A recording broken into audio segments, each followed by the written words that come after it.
नांदगावमध्ये संतापाची लाट. 9 वर्षाच्या बालिकेवरील अत्याचार प्रकरणी नाभिक समाज रस्त्यावर, न्यायाची गर्जना.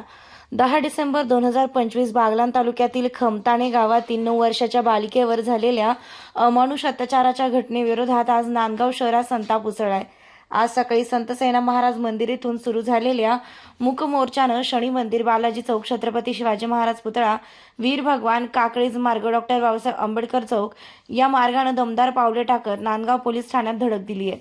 मोर्चाच्या शेवटी समस्त नाभिक समाजानं पोलीस निरीक्षक दिनकर भदाणे यांना निवेदन देत आरोपी नामदेव हरी गुंजाळ या नराधमाला तात्काळ अटक व कठोर शिक्षा करण्याची जोरदार मागणी केली.